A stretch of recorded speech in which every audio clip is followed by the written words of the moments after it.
Good morning बच्चों। Good morning बच्चों। I hope आप सब ठीक ठाक हो। इकोनॉमिक्स की किताब के अंदर, इकोनॉमिक्स की क्लास के अंदर जो आपकी इकोनॉमिक्स की क्लास चल रही थी, हमने माइक्रो इकोनॉमिक्स को स्टार्ट किया था। हम फर्स्ट चैप्टर इकोनॉमिक्स का कर रहे थे जिसका नाम था इकोनॉमिक्स एंड इकोनॉमी। मैंने वहां आपको अच्छे से समझाया था what is the definition of economics. Economics एक सब्जेक्ट है और ये सब्जेक्ट की जरूरत कहाँ पड़ती है और कब ये सब्जेक्ट का जन्म हुआ, मैंने आपको समझाया था। The wants are unlimited but the resources are limited. They are not only limited but they have alternate uses also. So there is a problem arise of choice. The subject which gives the rational solution to this problem is called economics. ये मैंने आपको समझाया था। फिर economic problem भी मैंने आपको लिखवाई थी, 3 प्रॉब्लम थी इकोनॉमिक प्रॉब्लम, वो भी आपने लिखी थी। फिर उसके बाद हम आगे बढ़ गए थे और आगे बढ़ते हुए मैंने लिखा था what is the meaning of economy. Economy किसे कहते हैं और इकोनॉमिक्स किसे कहते हैं, ये आपको समझ में आना चाहिए। मैंने आपको मीनिंग ऑफ इकोनॉमी भी लिखवाया था। फिर उसके बाद हम और आगे चले और मैंने आपको लिखवाया what is the difference of micro economics and macro economics. क्योंकि 11th क्लास में हम माइक्रो इकोनॉमिक्स पढ़ेंगे और 12th क्लास में हम मैक्रो इकोनॉमिक्स पढ़ेंगे, वो भी मैंने आपको लिखवाया था। हाँ सर, हाँ। और मैंने आपको फिर लिखवाया था कंपोनेंट्स ऑफ माइक्रो इकोनॉमिक्स। हम माइक्रो इकोनॉमिक्स को 3 हिस्सों में बांटते हैं और वो डिटेल में मैंने आपको लिखवाया था, कहा इंट्रोडक्शन क्लास के अंदर, कि हम इकोनॉमिक्स को 3 हिस्सों में डिवाइड कर देते हैं। There are basically 3 components of micro economics. One is consumer, the one who demands means theory of demand, the one is supplier, the one who produce and supply means theory of supply, और तीसरा where the price is been fix of each commodity means market. So theory of price. Ultimately micro economics को हम क्या बोलते हैं? Theory of price. क्योंकि consumer demand करता है, सप्लायर सप्लाई करता है, और दोनों कहाँ मिलते हैं? मार्केट में मिलते हैं। वहां पे क्या होता है सर? वहां पे लड़ाई करते हैं? नहीं, वहां पे प्राइस तय करते हैं। We fix the price of a commodity. Where the demand and the supply of a commodity intersect each other, that point is called the equilibrium price, where the price has been fixed. आप समझे मेरी बात? हाँ, तो यही हमारे components थे। अब हमने इतना अभी तक पढ़ा, हमने अभी तक ऑलमोस्ट एक इकोनॉमिक्स, उसके बाद मीनिंग ऑफ इकोनॉमी, फिर तीसरा 4 टॉपिक हमने किए।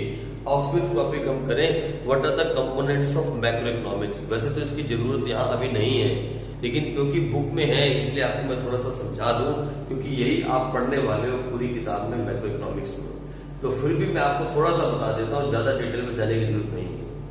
देखो, मैक्रो इकोनॉमिक्स में आता है MACRO और माइक्रो में आता है MICRO।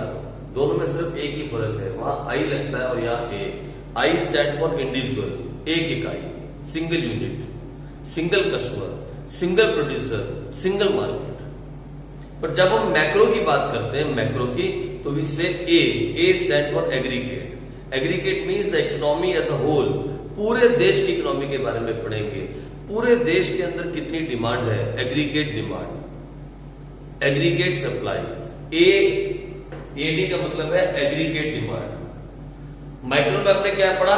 Demand and supply. लेकिन यहां क्या पढ़ते हो? Aggregate demand and aggregate supply. Aggregate का मतलब है the economy as a whole. The demand in the economy as a whole मतलब पूरे देश की डिमांड। तो हम यहां पढ़ते हैं theory of equilibrium in the whole economy. It means aggregate demand is equal to aggregate supply.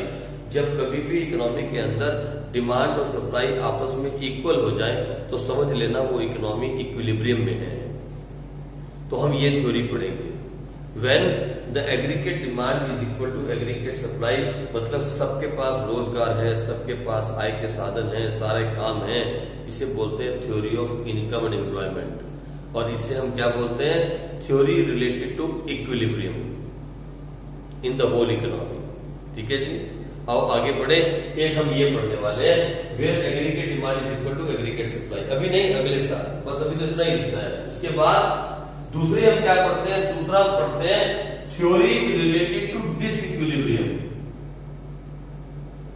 Theory related to disequilibrium. जब एग्रीगेट डिमांड और एग्रीगेट सप्लाई आपस में इक्वल है तो क्या है? इक्विलिब्रियम। तो फिर डिसइक्विलिब्रियम कब होगा? सर 2 कारण हो सकते हैं। When aggregate demand is greater than aggregate supply, demand ज्यादा हो जाए, सप्लाई कम, डिसइक्विलिब्रियम। और when aggregate supply is greater than aggregate demand, supply ज्यादा हो जाए डिमांड कम तो भी डिसइक्विलिब्रियम। अगर डिमांड ज्यादा होगी, मार्केट में सप्लाई नहीं होगी तो हाहाकार मच जाएगी, लोग लूटने को भागेंगे, लोग देखेंगे लोगों को सामान नहीं मिलेगा, लोग हाहाकार मचा देंगे, कंफ्यूज हो जाएंगे, मार्केट में प्राइस बढ़ जाएंगे, बहुत कुछ हो जाएगा। जब एग्रीगेट डिमांड ज्यादा होगी तो इकोनॉमी डिसइक्विलिब्रियम में आ जाएगी। और एग्रीगेट सप्लाई अगर ज्यादा हो जाएगी, मार्केट में सप्लाई ही सप्लाई होगी, खरीदार कोई नहीं होगा तो माल पड़े पड़े सड़ जाएगा, माल पड़े पड़े खराब हो जाएगा, कोई इसका खरीदार नहीं मिलेगा और लोग उसे फिर कूड़े में फेंक देंगे, वो किसी काम नहीं आएगा, वो भी डिसइक्विलिब्रियम है। तो ये दूसरी थ्योरी हम पढ़ते हैं मैक्रो इकोनॉमिक्स में। और तीसरा हम क्या पढ़ते हैं, how to correct the disequilibrium. इस डिसइक्विलिब्रियम को कैसे करेक्ट किया जाएगा, how to correct the disequilibrium. Sir ये कौन करेक्ट करेगा? सर ये गवर्नमेंट करेक्ट करेगी, government will take some measures, the RBI will take some measures. बहुत सारे ऐसे मेजर्स लिए जाएंगे, बहुत सारे ऐसे काम किए जाएंगे टू करेक्ट दिस डिसइक्विलिब्रियम। वो सारे हम पढ़ते हैं। सर अभी समझा दो ना, अरे मैक्रो इकोनॉमिक्स अगले साल पढ़नी है पापा, मुझे क्यों डिस्टर्ब कर रहे हो? बस इतना ही है टॉपिक नंबर 5 जो हम पढ़ते हैं। मैक्रो इकोनॉमिक्स के कंपोनेंट्स क्या है, what are the components of macro economics, मतलब what we are going to study in macro economics next year. So next year ख्याल से पढ़ लेंगे, खुल के पढ़ेंगे, अभी क्यों टाइम वेस्ट कर रहे हैं। तो आओ इसके बाद नेक्स्ट टॉपिक पे चलते हैं। हमारा नेक्स्ट टॉपिक था positive economics and normative economics. आज हम उस टॉपिक को भी खत्म करते हैं, टॉपिक नंबर 6 को। आप इसे नोट कर लो प्लीज।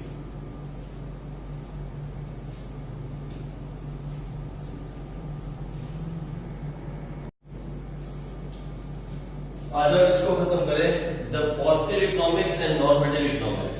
देखो आप माइक्रो और मैक्रो इकोनॉमिक्स को पढ़ रहे हो, लेकिन ये एक नई इकोनॉमिक्स जो आपके सिलेबस में है वो है positive economics and normative economics. बस ये इसी चैप्टर में है, आगे इसका यूज नहीं होगा। तो इस टॉपिक पे हम ज्यादा टाइम वेस्ट नहीं करते हुए इसे फटाफट से पढ़ते हैं।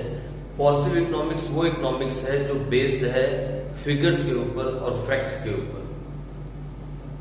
सर फिर नॉर्मेटिव क्या होती है? नॉर्मेटिव इकोनॉमिक्स वो इकोनॉमिक्स है जो बेस्ड है इकोनॉमिक्स के ओपिनियन के ऊपर। जो अर्थशास्त्री होते हैं, जो लोग इकोनॉमिक्स पढ़ते हैं और आगे इसकी बहुत दूर तक स्टडी करते हैं, उन्हें हम कहलाते हैं इकोनॉमिस्ट। जो अकाउंट्स में आगे चले जाते हैं दे आर कॉल्ड अकाउंटेंट्स, जो इकोनॉमिक्स में आगे चले जाते हैं दे आर कॉल्ड इकोनॉमिस्ट। तो नॉर्मेटिव इकोनॉमिक्स बेस्ड है इकोनॉमिस्ट के अपने पर्सनल ओपिनियन के ऊपर, लेकिन पॉजिटिव इकोनॉमिक बेस्ड है फैक्ट्स एंड फिगर्स के ऊपर। ये सबसे बड़ा डिफरेंस है इन दोनों में। पॉजिटिव इकोनॉमिक्स में हम पढ़ते हैं प्रेजेंट के बारे में, पास्ट के बारे में और फ्यूचर्स के बारे में। The economical behaviour of the people related to past, present and future. Past में क्या था, प्रेजेंट में क्या होगा और फ्यूचर में क्या हो सकता है, हम इस बारे में पढ़ते हैं। मतलब पॉजिटिव इकोनॉमिक्स है what is, what was, what is and what would B. क्या था, क्या है और क्या हो सकेगा। That's how we study in positive economics. तो आप फटाफट से इसको पढ़ते हैं। पॉजिटिव इकोनॉमिक्स क्या है? In positive economics we deal with the issues related to, मैं एक पॉइंट इसलिए पढ़ता हूं कि हैंडराइटिंग अगर समझ ना आए। In positive economics we deal with the issues related to present, past and future by using facts and figures. हम कौन से इश्यूज के बारे में पढ़ते हैं? Past, present and future by using facts and figures. किसी का ओपिनियन नहीं है यहाँ पे फैक्ट्स और फिगर्स के बारे में बात की जाती है, उसको रख के सामने बात की जाती है। For example, some examples of positive economics statements. कुछ एग्जाम्पल देता हूं इनकी स्टेटमेंट्स के। Number 1, poverty in India affected larger population on the eve of independence than now. Eve of independence का मतलब है 15 अगस्त 1947 की शाम, that is called evening of independence. मतलब ये एक स्टेटमेंट है जो कि पास्ट के बारे में दी गई है। दैट पॉवर्टी मैंने गरीबी, poverty in India affected larger population on the eve of independence as now. जितनी आज गरीबी है उससे ज्यादा गरीबी थी कब? जिस दिन देश आजाद हुआ, उस शाम को। On the eve of independence. ये एक स्टेटमेंट है जो कि पास्ट के बारे में दी गई है। हम इसकी सच्चाई को हम वेरीफाई कर सकते हैं बिकॉज हमारे पास फिगर्स हैं, हमारे पास फैक्ट्स हैं। ये एक स्टेटमेंट है, एग्जाम्पल है स्टेटमेंट का। दूसरा आगे क्या होता है, 22% of the Indian population is absolutely poor. वो बोलता है आज भी हिंदुस्तान में 22% लोग जो है वो पुअर हैं, वो गरीब हैं, गरीबी रेखा से नीचे हैं। ये कब की बात हो रही है सर? ये प्रेजेंट की बात हो रही है, प्रेजेंट। और ये कौन सी बात थी सर? ये पास्ट की बात थी, पास्ट। और अब देखो आगे क्या बोलता है, if we are not going to control population by 2025 the population below poverty line will exceed by 22%। बोलता है अगर हमने पॉपुलेशन को अभी भी कंट्रोल नहीं किया तो गरीब रेखा जो है, जो गरीब लोग हैं, the percentage of poor people is going to increase by 22%। ये किसकी बात कर रहा है? ऐसा कब होगा? 2025 में, मतलब फ्यूचर की बात कर रहा है। Is talking about future. तो पॉजिटिव इकोनॉमिक्स में हम प्रेजेंट, पास्ट और फ्यूचर की बातें पढ़ते हैं, इनसे रिलेटेड स्टेटमेंट्स के बारे में पढ़ते हैं और ये बेस्ड होती हैं फैक्ट्स और फिगर्स के ऊपर। ये कोई पर्सनल ओपिनियन नहीं है, ठीक है जी। आओ आगे चले तो कंक्लूड कर दिया। कंक्लूड है all these statements are the components of positive economics. Economy नहीं, positive economics. All these statement जो ऊपर दी गई हैं आर द कंपोनेंट्स ऑफ, मतलब पार्ट है इसकी पॉजिटिव इकोनॉमिक्स की, क्योंकि हम पॉजिटिव इकोनॉमिक्स में पास्ट, प्रेजेंट और फ्यूचर के बारे में पढ़ते हैं और ये एग्जांपल्स उसी से रिलेटेड दिए हैं। हमने एक एग्जांपल उठाया, एक इकोनॉमिक प्रॉब्लम, पॉवर्टी। और भी बहुत सारी प्रॉब्लम है, अनएम्प्लॉयमेंट, बेरोजगारी भी एक समस्या है, पॉवर्टी भी एक समस्या है, इंफ्रास्ट्रक्चर भी एक समस्या है, एग्रीकल्चर भी एक समस्या है, इन्फ्लेशन भी एक समस्या है, बहुत सारी समस्याएं हैं। हम उनकी स्टडी भी कर सकते हैं, पास्ट, प्रेजेंट और फ्यूचर की। लेकिन हमने एक एग्जांपल उठाया पॉवर्टी का, ठीक है। बच्चों को जो मैंने यहाँ लिखवाया था वो अनएम्प्लॉयमेंट का लिखवाया था, आप कुछ भी लिख सकते हो। आगे फिर क्या बोलता है, the positive economics, it means we can say that, हम क्या कह सकते हैं, it means we can say that the positive economics is the economics of what was, क्या था, what is, क्या है, and what would be, और क्या होगा। यही है positive economics. what was, what is and what would be, यही है पॉजिटिव इकोनॉमिक्स, ठीक है जी। तो आप इसको लिख लो, फिर हम पढ़ते हैं इसकी कैरेक्टरिस्टिक्स। फिर है कैरेक्टरिस्टिक्स ऑफ पॉजिटिव स्टेटमेंट्स। इसकी कैरेक्टरिस्टिक्स क्या है? तो आ जाओ number 1, these statements study the economic behavior of the people related to past, present and future.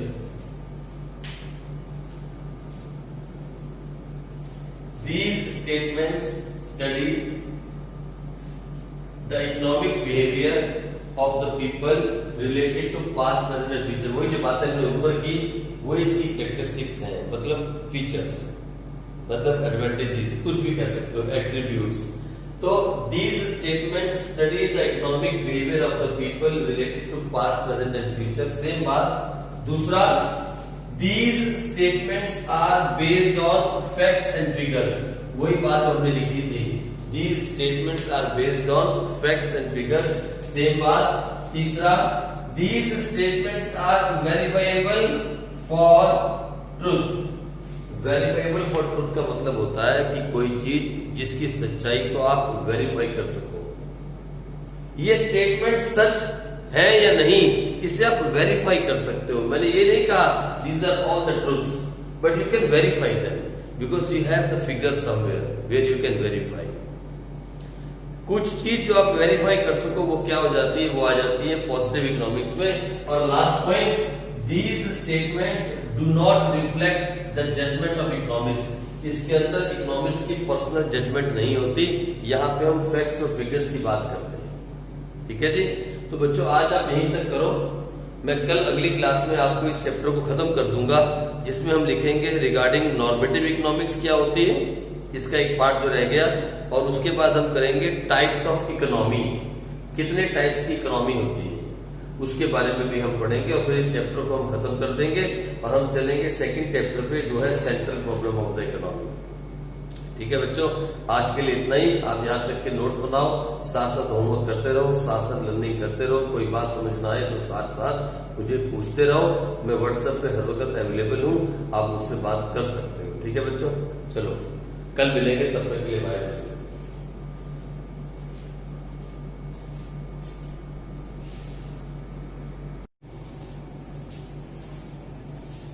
Good morning बच्चों, आई होप आप सब ठीक ठाक हो।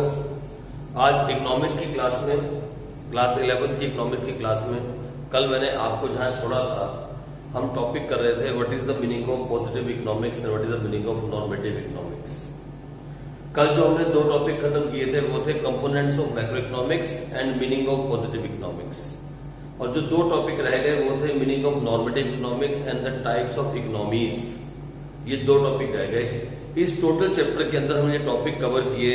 सबसे पहले हमने पढ़ा what is the meaning of economics, फिर हमने पढ़ा what is the meaning of economy, और उसके बाद हमने पढ़ा the difference between micro economics and macro economics, फिर हमने पढ़ा the components of micro economics, फिर कंपोनेंट्स ऑफ मैक्रो इकोनॉमिक्स, फिर हमने पढ़ा what is the meaning of positive economics.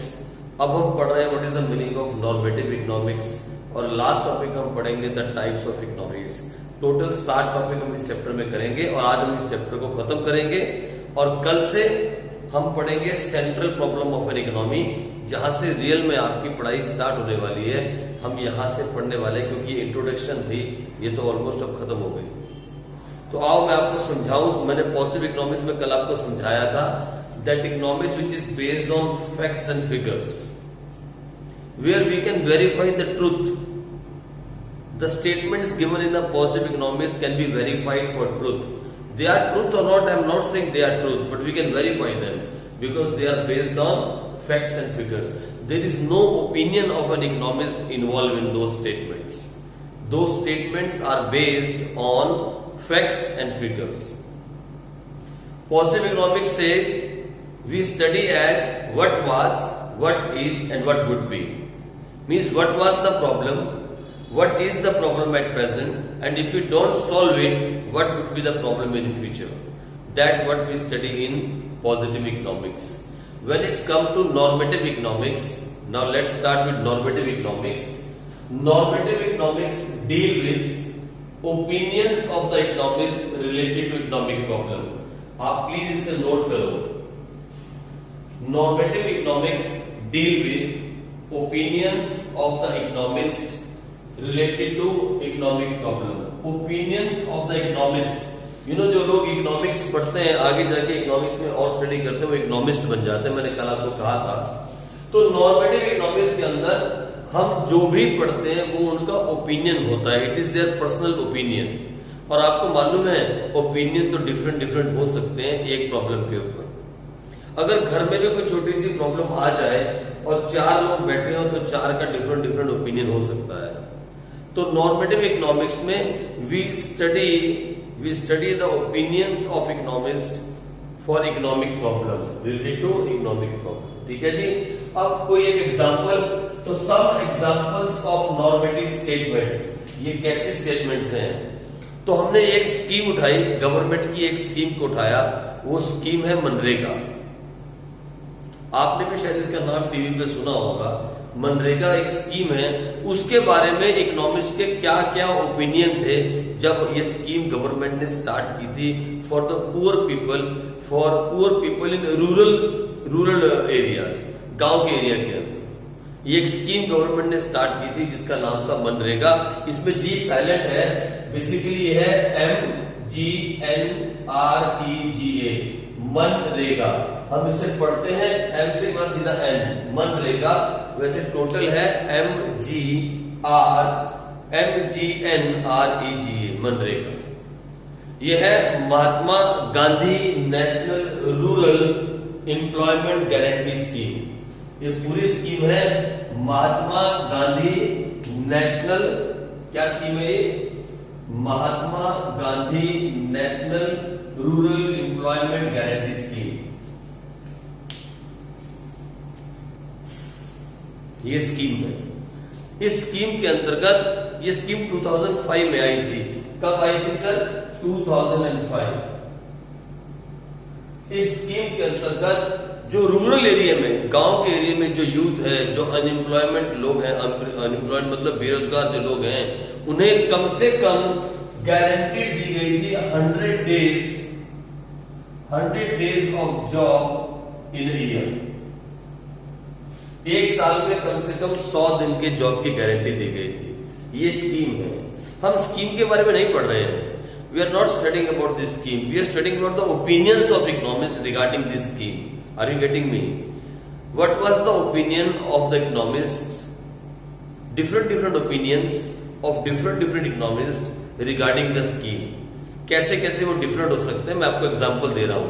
तो जब ये मनरेगा स्कीम स्टार्ट हुई, कुछ इकोनॉमिस्ट ने क्या कहा? नंबर 1, इन्होंने कहा MNREGA, some economists have an opinion that MNREGA will one day bring an end to the problem of unemployment in the country. एक इकोनॉमिस्ट ने कहा कि अगर ये मनरेगा स्कीम चल गई तो इससे एक दिन ऐसा आएगा कि देश, पूरी दुनिया के अंदर, पूरे देश के अंदर, पूरे इंडिया के अंदर, पूरी इंडियन इकोनॉमी के अंदर अनएम्प्लॉयमेंट खत्म हो जाएगी, मतलब बेरोजगारी खत्म हो जाएगी, सबको रोजगार मिलेगा। आप बताओ क्या ऐसा हुआ? क्या आपके आसपास सभी लोगों को रोजगार मिल चुका? नहीं सर, नहीं, ऐसा नहीं हुआ। इसका मतलब उसका ये डिफरेंट ओपिनियन था रिगार्डिंग मनरेगा। एक दूसरे ओपिनियन, ये देखो, ये दूसरे वाले का ओपिनियन था MNREGA will make people lazy and unproductive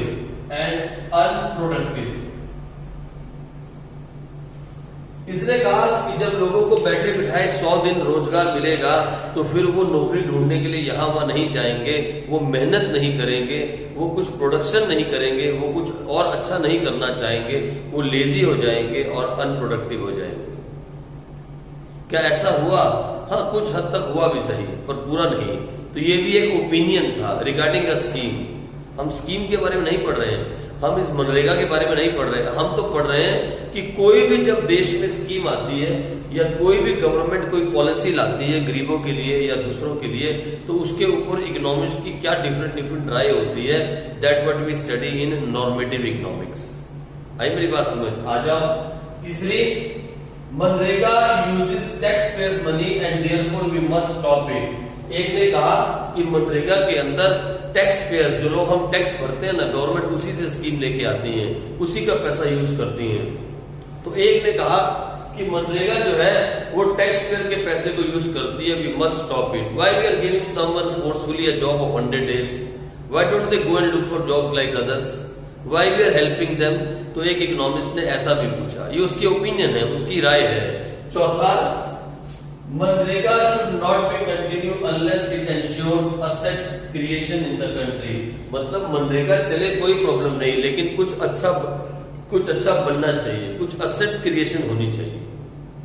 तो ये 4 इकोनॉमिस्ट की अपनी अपनी राय है।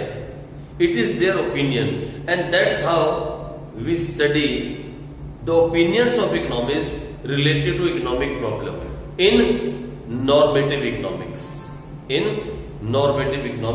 तो फिर कंक्लूजन क्या है? Conclude normative statements reflect what ought to be as a solution to economic problem. वहां पे क्या था conclusion? What was, what is and what should be the economic problem, यही था ना। यहां क्या है? Normative statements reflect what ought to be. Sir ये इसका मतलब क्या होता है sir? What ought to be आपने भी सर्कल किया है। What is the meaning of what ought to be? ये कुछ डिफरेंस का वर्ड है। तो व्हाट ऑट टू बी का मतलब है it is just an opinion, it is not the best solution to a problem. It can be a best solution, it cannot be a best solution, it is a best solution, it is not a best solution, it is just a opinion। ये सही भी हो सकता है और गलत भी हो सकता है, ये सही भी जा सकता है और गलत भी हो सकता है। It is just an opinion, that means what ought to be. फिर भी मैंने लिखवा दिया, इसका मतलब मैंने यहां आपको लिखवाया है व्हाट ऑट टू बी का मतलब क्या है। ये देखो, ये लिखवा दिया।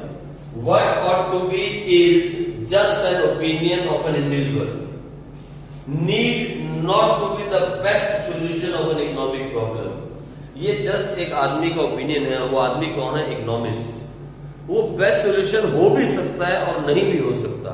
इसे हम कहते हैं व्हाट ऑट टू बी, मतलब जो हो भी जाए और ना भी हो भी सकता है और नहीं भी हो सकता। उसे हमने इकोनॉमिक्स में क्या नाम दिया? What ought to be. तो नॉर्मेटिव इकोनॉमिक्स का जो बेस है वो है व्हाट ऑट टू बी, और पॉजिटिव इकोनॉमिक का जो बेस था वो था what was the problem, what is the problem and what would be the problem. There we study by facts and figures, here we study the opinions of economist. There we can verify those statements, we can verify them because they are based on facts and figures.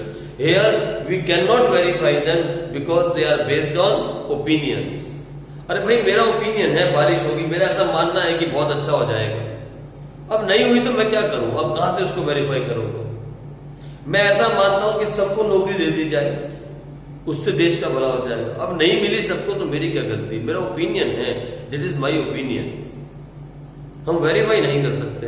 तो ये है इसकी देखो characteristics of normative statement क्या है? Number 1, these statements involve personal judgement, मतलब ये मेरा पर्सनल ओपिनियन है, मेरा अपना दिमाग में जो कहा मैंने वो कह दिया। एक आदमी ने कहा मनरेगा से अनएम्प्लॉयमेंट की प्रॉब्लम सॉल्व हो जाएगी, वो भी इकोनॉमिस्ट है। दूसरे ने कहा ये it will make people lazy, ये लोगों को लेजी बना देगी और अनप्रोडक्टिव बना देगी, ये उसका ओपिनियन है। तीसरे ने कहा ये टैक्स पेयर मनी है, वी मस्ट स्टॉप इट, ये उसका ओपिनियन है। तो ऐसे ही तो मैंने कहा these statement involves personal judgement, इसमें पर्सनल जजमेंट इन्वॉल्व है, आपका अपना माइंड इन्वॉल्व है।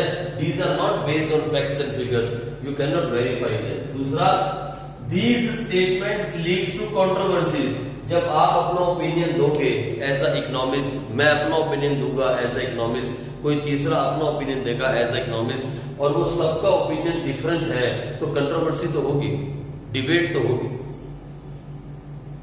कंट्रोवर्सी हो जाएगी। आपस में एक दूसरे से हमारे ओपिनियन नहीं मिल रहे हैं और हम सब इकोनॉमिस्ट हैं, तो क्या होगा? कंट्रोवर्सी होगी, मतलब डिबेट्स होगी, लड़ाइयां तो मैं नहीं कहूंगा पर कंट्रोवर्सी होगी। फिर क्या होगा उसके बाद? These statements are not verifiable for truth. We cannot verify these statements because they are the personal opinions of someone. How can you verify the personal opinion of someone? Because there is no figures, there is no facts behind that. It is just my personal judgment. I can be very well in a judgment, I can be not that good in judgment. कुछ भी हो सकता है। तो positive economics और normative economics आगे हम कहीं नहीं पढ़ेंगे, बस इतना ही इसको हमने पढ़ना था। What is the meaning of positive economics, what is the meaning of normative economics, some examples of positive statements, some examples of normative statements, characteristics of positive statements and characteristics of normative statements and their conclusion. बस यहीं तक हमें पढ़ना था। आओ और last topic पे चलते हैं जिसका नाम है types of economies, not economics. Types of economies, कितने तरह की इकोनॉमीज होती हैं, मैं आपको एक डिफरेंस के थ्रू समझा दूं, फिर हम इस चैप्टर को आज खत्म करेंगे और कल से हम चैप्टर स्टार्ट करेंगे central problem of an economy. आप ये नोट कर लो प्लीज बच्चों, फिर हम आगे चलते हैं।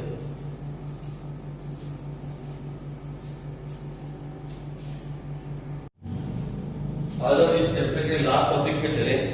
इस चैप्टर का लास्ट टॉपिक है जिसका नाम है types of economics, economies not economics, types of economies.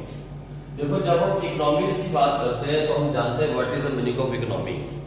Economy means a place where some people, institute, organisation they depend on each other to earn their living, मतलब जहां पे रह के भी लोग इकोनॉमिक एक्टिविटी कर रहे हैं। इकोनॉमिक एक्टिविटी क्या होती है? प्रोडक्शन, कंजम्पशन और इन्वेस्टमेंट। जहां कहीं भी कुछ लोग मिलके प्रोडक्शन, कंजम्पशन, इन्वेस्टमेंट कर रहे हैं, वो क्या है?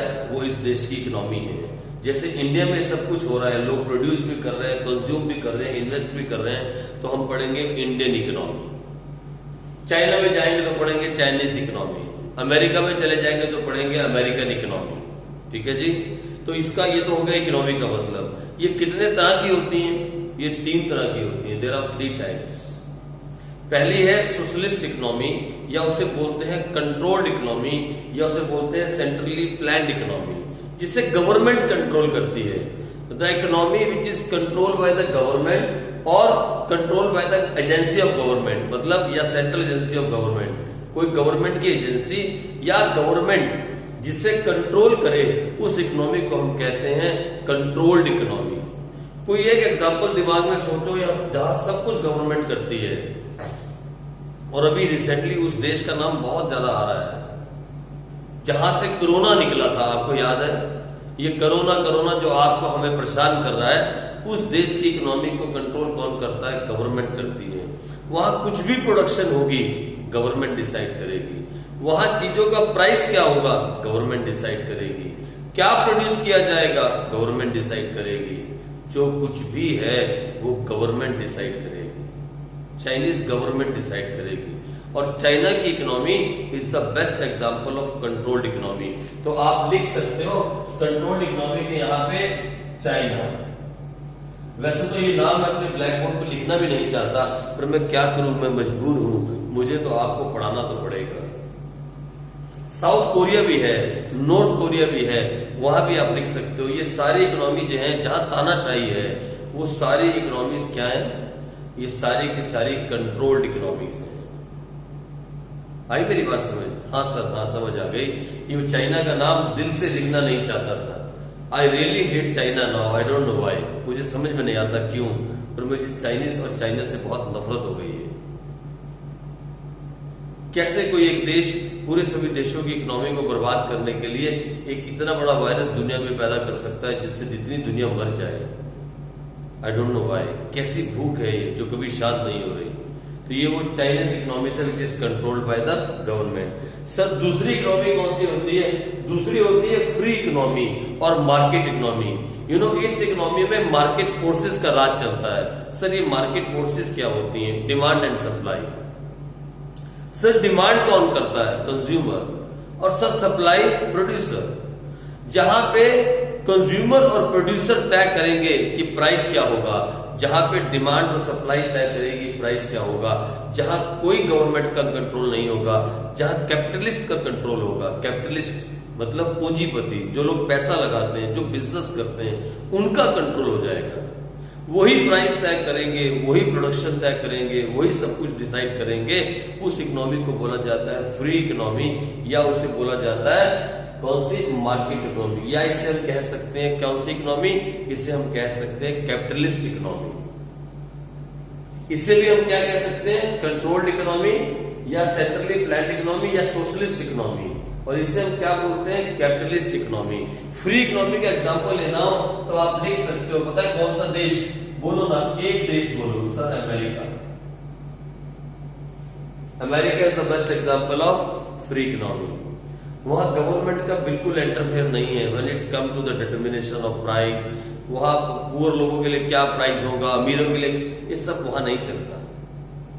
और एक इकोनॉमी ऐसी है जहां सब कुछ मिक्स है, गवर्नमेंट भी इंटरफेयर करती है, मार्केट भी साथ में चलता है, और वो इकोनॉमी है मिक्स्ड इकोनॉमी। और इसका सबसे बेस्ट एग्जांपल आप देख सकते हो, पता है क्या? आपका अपना मेरा भारत महान इंडिया।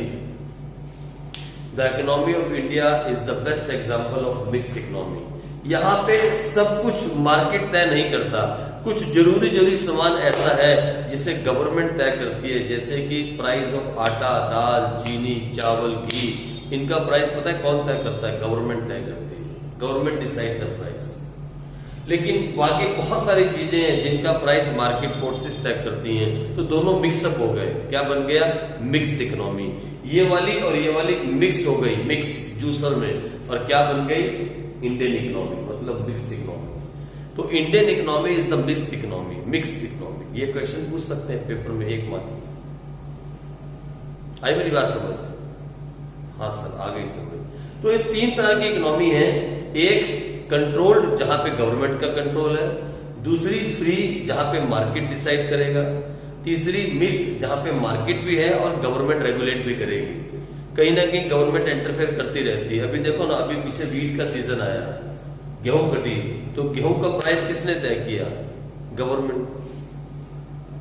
गवर्नमेंट अगर इसको छोड़ दे तो किसान जितना चाहे महंगा गेहूं बेच ले और फिर जितना मर्जी पैसा कमाए, तो फिर आप लोगों को 1 किलो आटा खरीदने के लिए 100 रुपए खर्चने होंगे अगर गवर्नमेंट ऐसा कर दे। और आटा जो है ना, वो एसेंशियल गुड्स है, उसके बिना जिंदगी नहीं है। जैसे आटा मीन्स व्हीट फ्लोर हुआ, राइस हुआ, शुगर हुआ, मेडिसिन हुआ, इनका प्राइस गवर्नमेंट इंटरफेयर करती है, रेगुलेट करती है और तय करती है। बाकी सब चीजों का प्राइस मार्केट पर तय करता है। तो दोनों का मिक्सअप हो गया तो क्या बन गई? Mixed economy. कितना सिंपल है, रट्टा क्यों मारोगे यार? आ जाओ इधर फटाफट, ये लो इसके बारे में फटाफट पढ़े और फिर खत्म करें। कंट्रोल्ड इकोनॉमी बोलो या बोलो और सेंट्रली प्लान्ड इकोनॉमी बोलो।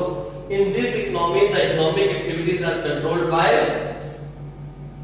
गवर्नमेंट। अब इकोनॉमिक एक्टिविटीज क्या होती हैं? कोई पूछे आपसे what are the economic activities? Consumption, production and investment.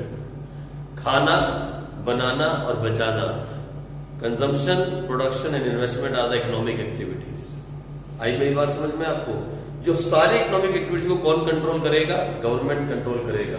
पहला पॉइंट इसमें, in this economy the economic activity are controlled by market. Market control करेगा। मार्केट में सब कुछ कंट्रोल होगा, डिमांड के हिसाब से सब कुछ होगा, सप्लाई के हिसाब से सब कुछ होगा, गवर्नमेंट इंटरफेयर नहीं करेगी। और इसमें in this economy the economic activities are controlled by market but regulated by government. Control तो मार्केट का ही है, लेकिन रेगुलेटेड कुछ आइटम्स को रेगुलेट कौन करेगी? गवर्नमेंट करेगी। तो दोनों मिक्स हो गए ना? हाँ सर हो गए। आज second number point, the motive. Motive मैंने एम क्या है? गवर्नमेंट। देखो, the motive behind this economic decisions are social welfare. The motive behind the economic decisions are social welfare. यहाँ पे लोगों का विकास करना, लोगों को खुश रखना, लोगों के बारे में सोचना, लोगों की भलाई करना मेन मोटिव होता है इस इकोनॉमी का। इस इकोनॉमी में मेन मोटिव होता है लोगों की भलाई करना। सोशल वेलफेयर का मतलब है सोसाइटी की भलाई करना। ये इसका मेन मुद्दा है, मेन मोटिव है, मेन एम है। कौन सी इकोनॉमी का? The economy is handled by the government. कौन सी होती है सर वो? Controlled economy. सर उसका दूसरा नाम क्या है? Centrally planned economy. सर तीसरा नाम सोशलिस्ट इकोनॉमी। और इसमें देखें क्या है? The motive is profit maximisation. Maximum से मैक्सिमम प्रॉफिट कमाना। ये वो मोटे मोटे लाले होते हैं जो पूंजीपति जिन्हें कहते हैं, कैपिटलिस्ट, ये उनकी इकोनॉमी है। इनका मकसद है मैक्सिमम प्रॉफिट कमाना। अब चाहे वो शराब बेच के कमाए, चाहे वो बारूद बेच के कमाए, चाहे वो बंदूक बेच के कमाए। देखा ना, अमेरिका सबसे ज्यादा एमिनेशन बनाता है अमेरिका। उसे पैसे से मतलब है, उससे सोशल वेलफेयर से कुछ लेना नहीं है। लोग जाए भाड़ में जाए, उसे तो पैसे से मतलब है। वहां सोशल वेलफेयर के बारे में नहीं सोचा जाता, बस पैसा पैसा पैसा। तो पैसा पैसा करती है, पैसे भी क्यों मरती है? सुना ना आप लोगों ने? हाँ, बस वही पैसा पैसा पैसा। किसमें? फ्री इकोनॉमी में। आओ आगे चले। यहाँ इंडिया में यहाँ दोनों मोटिव है, both social welfare and profit maximisation. तो आप लिख सकते हो, in this economy there are two motives. Social welfare भी करना है, लोगों की भलाई भी करनी है, सड़कें बनानी है, हॉस्पिटल बनाने हैं, स्कूल बनाने हैं, सब कुछ लोगों के लिए करना भी है और प्रॉफिट भी कमाना है। दोनों काम करने हैं। ठीक है, आप लिख लोगे ना अपने आप? हाँ सर हाँ लिख लेंगे। आ जाओ इधर। Customer is not the king. यहाँ कस्टमर किंग नहीं होता। In this economy government decide what to produce. यहाँ गवर्नमेंट डिसाइड करेगी कि क्या प्रोड्यूस किया जाएगा। फिर कस्टमर्स को बोला जाएगा भैया यही अवेलेबल है, इससे ही कंज्यूम करो, नहीं तो भाग जाओ। Customer is not the king. आपने कहीं पढ़ा होगा, कहीं लिखा पढ़ा होगा, customer is the king. India में पढ़ा होगा, लेकिन चाइना में आप ऐसा नहीं पढ़ोगे। ये चिंग चोंग चाइनीज जो है, वहां customer is not the king, government decide what to produce. और इस इकोनॉमी में customer is king, market forces decide what to produce.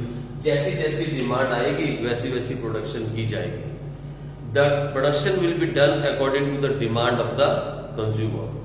जो कस्टमर डिमांड करेगा वही चीज प्रोड्यूस की जाएगी। अगर आप कल कह दोगे ये पेन किसी काम का नहीं, तो इस पेन की प्रोडक्शन बंद हो जाएगी। और आप कह दो कि ये सबसे अच्छा मार्कर है, तो इसकी प्रोडक्शन बहुत तेज हो जाएगी। आप समझे मेरी बात? You are the king. कौन सी इकोनॉमी में? अब आप अपने बारे में पढ़े, इंडिया के बारे में। कस्टमर इज किंग, यहाँ पे कस्टमर किंग है। However the public distribution system ensures the supply of essential goods to the poor customers. एक सिस्टम है हमारे इंडिया में, पब्लिक कस्टमर किंग है, नो प्रॉब्लम, लेकिन एक सिस्टम है पुअर कस्टमर्स के लिए, वो है पब्लिक डिस्ट्रीब्यूशन सिस्टम।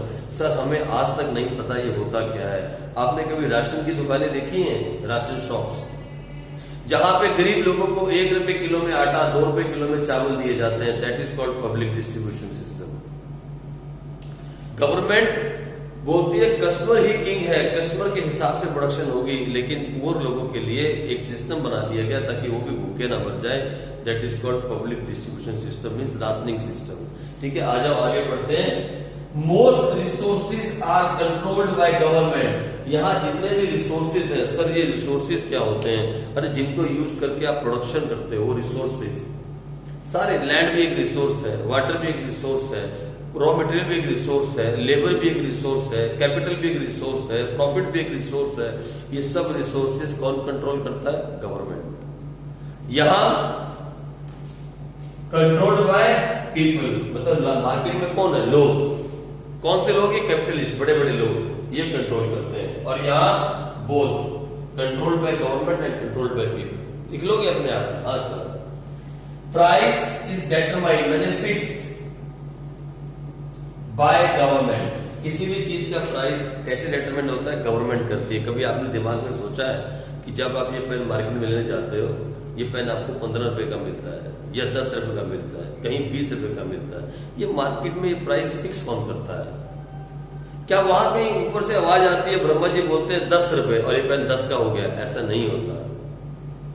मार्केट में 2 फोर्सेस काम करती हैं, एक है डिमांड, एक है सप्लाई, और ये दोनों फोर्सेस जहां पे आपस में इंटरसेक्ट करती हैं, जहां इंटरसेक्ट करती हैं वहां पे प्राइस तय होता है कमोडिटी का। पढ़ोगे इसके बारे में आप लास्ट चैप्टर में जाके, मार्केट इक्विलिब्रियम, वहां पढ़ने वाले हो। ठीक है जी, चिंता नहीं करो। तो यहाँ कौन कौन प्राइस करता है? Price is determined by market forces. कौन सी? Demand and supply. Very good. यहाँ हमारे यहाँ price is determined by market, फिर वही मार्केट आ गया। लेकिन but government regulate the price for essential goods. No problem, price जो है वो मार्केट ही तय करता है, लेकिन कुछ एसेंशियल गुड्स का प्राइस जो है वो गवर्नमेंट अपने हाथ में रखती है। जैसे दवाइयां, जैसे आटा, जैसे दालें, जैसे चीनी, चावल, इन चीजों का प्राइस किसके हाथ में है? That is regulated by government. Other things are regulated, other things are determined by the market. तो मिक्स हो गया ना? हाँ सर, मिक्स हो गया। इधर public sector dominates the economic activity. सारे इकोनॉमिक एक्टिविटी कौन करता है? Public sector. कौन करता है? Public sector. और यहाँ प्राइवेट सेक्टर। पब्लिक सेक्टर मतलब गवर्नमेंट सेक्टर ज्यादा, ये प्राइवेट सेक्टर, और यहाँ बोथ, दोनों। तो ये हो गया हमारा टाइप्स ऑफ इकोनॉमिक्स का लास्ट टॉपिक और इस चैप्टर का एंड। कल जब यहाँ बच्चे बैठे होंगे, मैं साथ साथ इस क्लास को बनाता जाऊंगा और आपको डेली बेस पे क्लासेस मिलती जाएंगी। कल से हम स्टार्ट करेंगे central problem of an economy. पूरे देश की इकोनॉमिक्स की सेंट्रल प्रॉब्लम क्या है और वो कौन सी प्रॉब्लम्स हैं और हम कैसे उन प्रॉब्लम से बाहर आ सकते हैं, और डिफरेंट इकोनॉमीज के अंदर हम उस प्रॉब्लम को कैसे सॉल्व करते हैं। Means how we are going to solve the central problem in controlled economy, in free economy, in mixed economy. तो पहले what is central problem and how do we solve them in different economies, इसी को पढ़ेंगे। और फिर एक नया concept आ जाएगा, the concept of PPC, production possibility curve, हम उसके बारे में भी पढ़ेंगे। ठीक है बच्चों, तो वो अगले टॉपिक्स हैं, मैं कल लिख पाऊंगा क्या क्या टॉपिक्स हैं अगले चैप्टर में। तब तक के लिए आप इसे नोट करो। फर्स्ट चैप्टर खत्म हो गया, बहुत जल्दी इसका हम टेस्ट लेंगे और फिर हम आगे बढ़ते चले जाएंगे। ठीक है जी, तब तक के लिए बाय बच्चों।